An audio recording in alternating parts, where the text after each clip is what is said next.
Fala, meus queridos, tudo bem? Vamos lá então para o nosso revisa aí do segundo bimestre, ok? Temos o volume 6 e o 7. O 6 aí vai tratar sobre os comportamentos competitivos cooperativos nas práticas corporais e o 7 sobre os jogos e brincadeiras no tempo de lazer, ok? Então, o principal tema para nós aqui no volume 6 é a competição e a cooperação, ok? A gente vai aprender a distinguir os dois e se eles são sempre inimigos ou não. Então, antes de a gente entrar no nosso tema, eu quero que vocês pensem em duas modalidades esportivas, né? Como, por exemplo, o frescobol e o tênis, só para que a gente possa entrar no nosso conteúdo aí. São duas atividades similares, envolvem raquete, envolvem bolinha, vão envolver em sua grande parte, sua grande maioria, duas pessoas, né? No tênis, vai ter uma pessoa competindo contra a outra. Uma pessoa vai estar tentando fazer o ponto na outra ou esperando que a outra erre para que você possa fazer o seu ponto.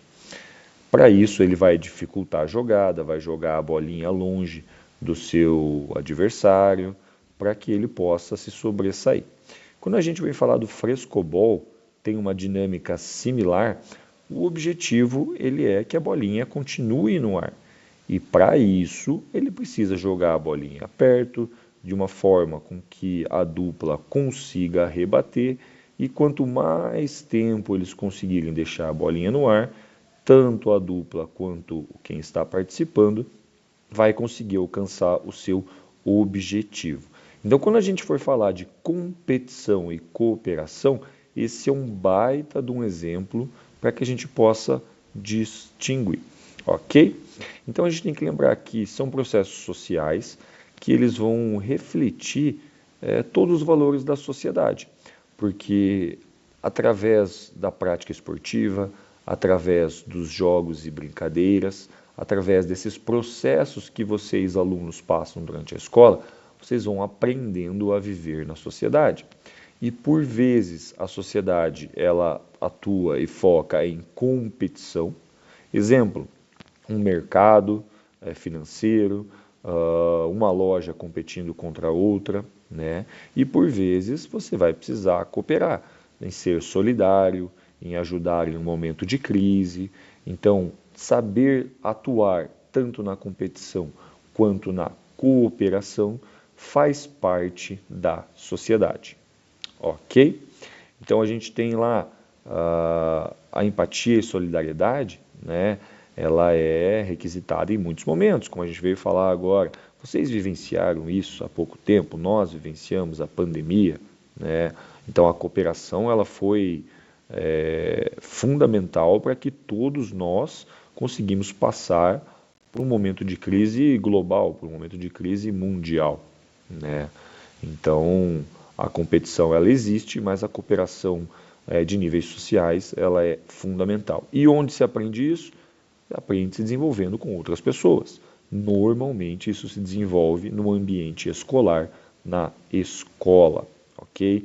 Então a gente não, perdão, a gente não tem que pensar que competição e cooperação sempre sejam coisas opostas, certo? É importante que a gente entender os conceitos para a gente conseguir equilibrar eles na nossa vida. Então, o que é a competição? A gente tem três dimensões, né? Uma dimensão histórica, uma biológica e uma social, certo? A competição ela vai remontar lá aos primórdios da humanidade, onde se disputava por alimento, a briga, a competição ela acontecia por um local para dormir, por uma caverna, pela busca da sobrevivência, né? Então essa competição era necessária para que o indivíduo comesse e sobrevivesse, né? Já uma versão de Darwin, né, ela vai se referir aos organismos mais adaptados, os mais fortes, têm mais chance de sobreviver, certo? Então é uma competição pela sobrevivência, pela espécie, né? Então é uma busca constante aí por algo concreto, seja uma vitória, seja uma glória, uma competição por prestígio, né? Atualmente a gente tem a competição associada a âmbitos esportivos, né? Uma competição esportiva é o que mais reflete aí no nosso cenário, beleza? Então a gente tem lá competições por recursos, a competição por prestígio e hoje a gente tem uma competição aflorada aí, mas a gente está vivendo um ambiente de Copa do Mundo, né? Uma competição esportiva e a gente sabe que tem muita coisa, muita política envolvida por trás dessas competições esportivas, uma competição política, seja financeira, seja por posicionamento global, envolvida através do esporte. O que é a cooperação, então? A cooperação ela vai ocorrer quando as pessoas se unem para alcançar um objetivo em comum, seja numa participação esportiva, seja num ambiente social, né? Então ela vai valorizar o trabalho em equipe e o respeito recíproco, né? E como eu citei agora há pouco ali, um grande exemplo foi durante a pandemia do Covid-19 que as pessoas precisavam se ajudar, seja através de alimentos, seja para que a doença não se propagasse, né? E isso a gente tem um exemplo muito grande numa parte social das tribos indígenas, né? Que vivem em ocas, que vivem em comunidades, que vivem através da cooperação, é a base da sociedade indígena, né? A gente tem dentro do ambiente escolar os jogos cooperativos, onde o mais importante são as pessoas envolvidas e não o resultado final da ação, como se fosse um jogo de futebol, um jogo de voleibol, por exemplo, né? O jogo ele é construído com as outras pessoas e não contra as outras pessoas, ok? E busca se eliminar qualquer forma de agressão. O objetivo ele é cooperar. Vivenciar então esses jogos competitivos e cooperativos faz parte do processo da educação física escolar. Então vocês vivenciaram isso lá nos anos iniciais, até o quarto ano, né? Dentro do processo de construção da educação física, essas atividades elas são obrigatórias para que todos os indivíduos vivenciem os jogos competitivos e os jogos cooperativos, né? Então eu não posso só associar a competição associado à ausência da cooperação, né? Então, lá no ambiente escolar, quando você era mais novo, lá com 10, 11, 12 anos, você passou por esse processo de fazer atividades, de jogos e brincadeiras que desenvolveram esses dois aspectos, né? Então é importante que você, dentro de um ambiente esportivo, de um ambiente social, entenda a diferença da competição e da cooperação para que você não exagere num momento inadequado, né? Que você saiba conduzir a melhor forma aquela situação, ok? De uma forma equilibrada, beleza? E lembrar que tanto os rótulos de vencedores e perdedores, eles são passageiros, e isso você desenvolve ali através das aulas de educação física, beleza? A gente tem lá um exemplo que o nosso material didático nos traz, o sumô, né? Que ele é uma atividade competitiva, mas muito das suas tradições e dos seus rituais eles desenvolvem através da cooperação. A competição ela acontece literalmente ali somente durante a ação, durante os poucos segundos da luta, mas todo o processo, todo a narrativa que desenvolve o sumô, ela é uma narrativa cooperativa, né? Todos os rituais que precedem e que antecedem a luta em si é do ambiente cooperativo, certo? A empatia é algo que é muito visto dentro de uma luta do sumô. Hoje a gente tem, mesmo dentro da competição, né, o conceito do fair play, que seria um jogo limpo, né, que é um objetivo de trazer a cooperação para tentar trazer a igualdade para um ambiente competitivo. Então é possível sim você competir de uma maneira respeitosa, de uma maneira cooperativa, contanto sendo justo com o seu adversário, certo? Isso a gente está falando de em relação às regras, em relações a atitudes, em relações também ao doping, né? Faz poucos meses aí eles foi realizado, né, os jogos livres, né, que é uma espécie de Jogos Olímpicos, onde os indivíduos poderiam participar dopados ou com materiais que são impedidos de participar nos Jogos Olímpicos normais. A competição aconteceu, nem todos os recordes foram batidos, né? Essa competição ela não teve muita visibilidade pela mídia, porque não é algo que a sociedade aceita de uma forma aberta essa dopagem. Então não se entende essa ideia dos jogos sem essa cooperação, somente a competição em si como algo valioso para a sociedade, certo? Então a sociedade ainda valoriza muito os valores, né, como a honestidade, a lealdade e o respeito às regras. E isso nós estamos vivenciando nesse momento aí durante a Copa do Mundo de Futebol, ok? Essa formação ética, ela é extremamente valorizada pela sociedade. Então, tanto a competição quanto a cooperação, elas podem sim caminhar juntas, né? A gente tem um exemplo aí também do tênis de mesa ou ping-pong, que é aquilo que você pode praticar de uma forma mais lúdica, né? De uma forma mais flexível e mais descontraída, mas numa versão competitiva. Temos lá a Bruna Takahashi, né? O Hugo. Existe um alto índice de concentração e habilidade técnica de um respeito rigoroso às regras para que se possa competir. Então a gente precisa entender que também existem níveis de competição.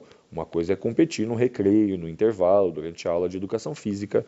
Outra coisa é quando você vai para um Pan-Americano, para os Jogos Mundiais ou para os Jogos Olímpicos. Em todos os níveis, a cooperação ela é fundamental. Mas, naturalmente, quanto maior o nível da competição, né, alguns detalhes são mais rigorosos e a competição ela é mais aflorada. A parte central do nosso sistema nervoso central ela é aflorada, a parte de liberação hormonal. Então, os níveis de competição eles cobram muito mais dependendo daquilo que está se jogando. É natural a gente ver durante uma Copa do Mundo os atletas mais nervosos, mais ansiosos. Então, muitas coisas psicológicas são afloradas de acordo com o nível da competição. Ok? De uma forma conceitual, uma síntese bem rápida. A competição é um fenômeno que tem dimensão histórica, biológica e social. Ela busca constante pela vitória, pelo reconhecimento, pela glória, né? Ela pode ser solidária ou predatória. Então, eu posso ter uma competição que, pensando nos homens das cavernas, em que dois indivíduos se juntavam para tentar abater um animal, né, contra outras tribos, contra outros indivíduos, para que quem conseguisse abater aquele animal possa ficar, depois se divide ali a recompensa, se divide a carne, se divide a pele, os ossos daquele animal abatido, né? Ou predatória, que somente um indivíduo vence. Ela está muito presente hoje na sociedade atual, através da parte esportiva e da parte mercadológica, ok? Já a cooperação, as pessoas elas trabalham por um objetivo em comum, têm valores éticos baseados na solidariedade, partilha e reconhecimento do outro indivíduo. Ela fortalece os vínculos e promove experiências inclusivas entre todos os participantes, né? Alguns exemplos, os jogos cooperativos, né, como já mencionado, o frescobol, alguns estilos de vida, o modo de vida dos indígenas. E quando a gente vai lá relacionar a competição versus cooperação, a gente tem um equilíbrio social, né? E são processos que refletem os valores da nossa sociedade, ok? Um grande exemplo, a gente tem o fair play aí como uma ponte ética entre os dois conceitos. Beleza, galera? Então, os jogos e brincadeiras como possibilidade de lazer. É possível a gente encontrar... só a gente está entrando no volume 6 aqui, ok? Só para vocês relacionarem. É muito comum a gente encontrar as pessoas brincando em ruas, em pátios, às vezes no condomínio. Nós vemos numa sociedade hoje que essa prática ela vem diminuindo, né? Então, até pouco tempo atrás, 10, 15, 20 anos, as ruas eram um palco de brincadeiras. Hoje em dia, por uma questão de segurança, isso vem diminuindo, mas ainda acontece mais nas regiões periféricas da cidade ou dentro de condomínios, né? Por qual é a importância? A gente tem uma questão de memória, a gente tem uma questão de afetividade e a gente tem a questão de produção de histórias, produções de momentos alegres, produções de vínculos, né? Isso tudo favorece o desenvolvimento do ser humano. Então, brincar ele não é só uma coisa de criança, né? O brincar ele é uma forma de celebrar o tempo livre, o tempo de ócio. Então, o ócio a gente vai entender com toda atividade desenvolvida no tempo livre, ok? Por livre e espontânea vontade. Já a ociosidade é um indivíduo que tem o tempo livre, mas ele não pode fazer o que ele quer, Exemplo, o tempo livre de intervalo, o tempo livre de recreio. Você tem o tempo livre, mas você não pode fazer o que você quer. O indivíduo que está acamado em um hospital, ele tem um tempo livre, mas ele não pode fazer o que ele quer. O indivíduo que está preso, né, que cometeu algum crime, ele tem tempo livre, mas ele não pode fazer o que ele quer. Ok? Espero que tenha ficado claro essa diferença de ócio e ociosidade. Certo? Então, aquilo que você faz no seu tempo livre, no seu tempo de ócio, vai ser definido como lazer. Toda atividade, ela é executada, né, no tempo de ócio, ela vai ser definida como lazer. Esse lazer, ele pode ser um lazer espiritual, ele pode ser um lazer artístico, ele pode ser um lazer de jogos e brincadeiras, pode ser um exercício físico, e isso quem escolhe é o indivíduo que está realizando. E normalmente ele vai ter um objetivo de promover a diversão ou relaxamento, ok? Lembrando que isso é fundamental para a qualidade de vida do indivíduo, certo? Porque ele vai promover tanto o bem-estar e a convivência social. O direito do lazer, ele é garantido ao jovem, à criança e ao adolescente pelo Estatuto da Criança e do Adolescente, o popular ECA. Beleza? Então, o tempo livre não é só o tempo fora da escola ou fora do trabalho. É importante que esses tempos que você não tem obrigação, exemplo, final de semana, você realize atividades que lhes façam satisfação, como a gente mencionou antes ali, que lhe dê esse bem-estar e essa qualidade de vida, ok? E aí tem um exemplo ali do cricket ou do popular bets, né, que era algo que se jogava muito nas ruas até 10, 15, 20 anos atrás, e os jovens cresciam e se desenvolviam através desses jogos e brincadeiras. Por vezes, cada comunidade tinha as suas próprias regras de cada partida. Aí. O lazer ao longo da história. Lá na Grécia Antiga, o ócio ele era valorizado como um momento de contemplação, né? O desenvolvimento pessoal através de estudos e adquirindo conhecimentos. Já na Roma Antiga, o lazer era entendido como um tempo de descanso e tempo de diversão popular. Quando viemos para a Idade Média, o tempo livre ele era reservado exclusivamente à nobreza, né? Então, os plebeus, os pobres, eles não tinham direito necessariamente ao tempo livre. Hoje em dia, no capitalismo moderno, o lazer está condicionado à lógica da produção e da eficiência do tempo. Então, o lazer está condicionado a sempre a otimizar o tempo. Cada vez menos as pessoas têm o tempo livre para não fazer nada ou escolher o que elas fazem, né? Então, o lazer ele sempre está relacionado ao trabalho, porque ele é o contraposto. Ele é aquilo que você faz quando você não está trabalhando, certo? Então, a organização do trabalho transformou a lógica de forma de se ver o lazer. Um grande exemplo, e aí talvez vocês façam parte disso, é o formato do lazer passivo com o formato do lazer ativo, né? O lazer passivo, um belo exemplo que se tem hoje em dia são as bets, né? São as casas de aposta, em que o indivíduo ele é espectador da atividade.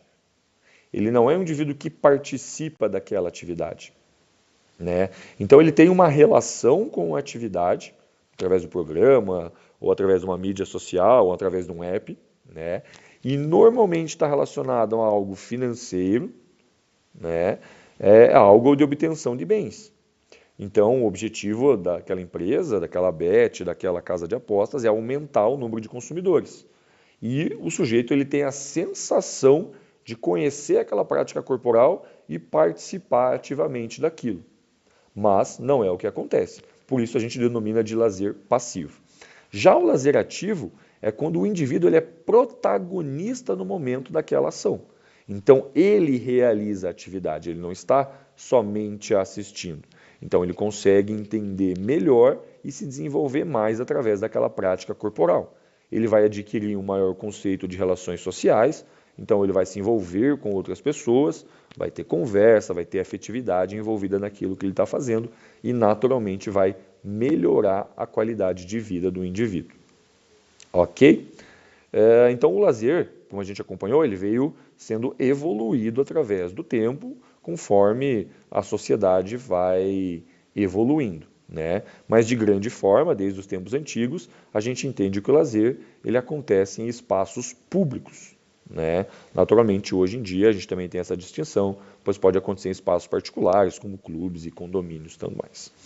Então, esse lazer ele prioriza que a atividade seja realizada em comunidade, em conjunto, em um âmbito social, né?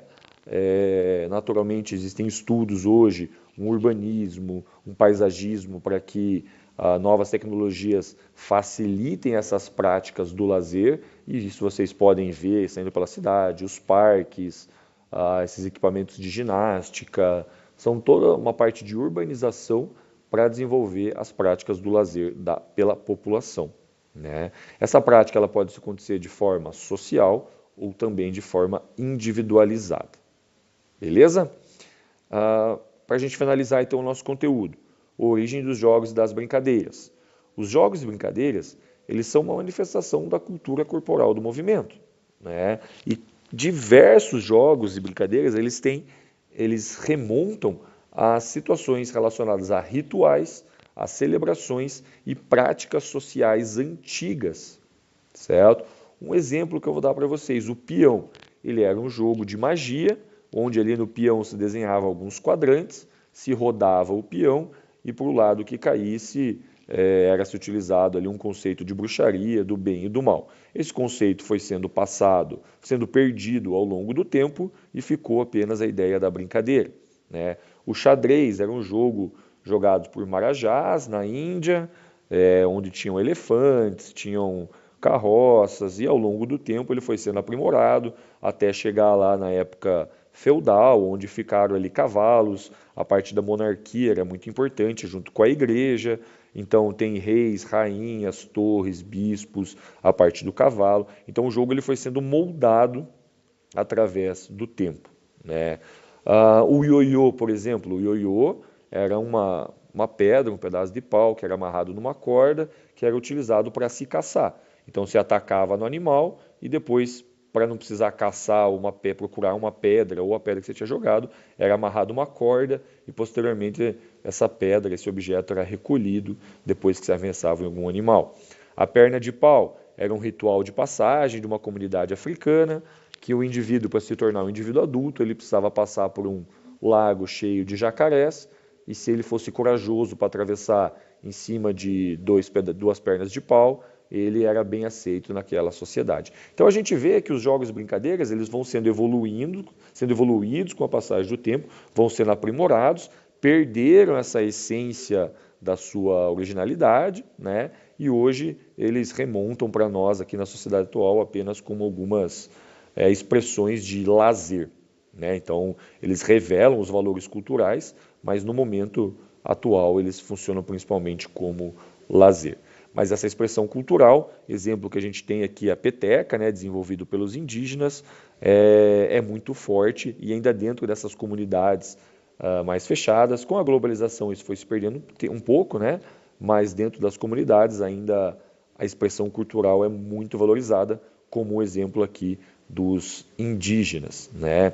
A gente tem que lembrar que durante a infância os jogos e brincadeiras ajudam a desenvolver tanto a parte da competição e cooperação, quanto a parte motora dos indivíduos. Então, eles são necessários para que tanto os valores sociais quanto os valores físicos, quanto os atributos físicos, sejam desenvolvidos. Vocês, adolescentes, passaram por isso, por vezes, sem perceber. Então, todas as atividades que vocês praticavam nas aulas de educação física, além do cunho de diversão, eles tinham o cunho de desenvolvimento e conhecimento cultural, né? Aqui no Brasil, a gente tem uma influência muito forte da indígena, europeia e africana. Indígena, né, por ser o nosso povo originário aqui do Brasil, né, africana pela colonização através dos escravos e europeia pela colonização natural que aconteceu após aí 1500, né? Então, um resumo para a gente finalizar a nossa aula, né? O lazer é a atividade realizada no nosso tempo de ócio, no nosso tempo livre, aquilo que eu escolho praticar, né? O principal objetivo é promover a diversão, o relaxamento, o bem-estar e o convívio físico e social, desenvolvendo assim a minha qualidade de vida. beleza? Ele está relacionado aos jogos e brincadeiras. Eu posso consumir esse lazer de forma ativa ou passiva, contribui diretamente para a minha saúde física, mental e social. E, no Brasil, por lei, é um direito garantido pelo Estatuto da Criança e do Adolescente. Beleza, galera? Esse foi o nosso conteúdo do segundo bimestre.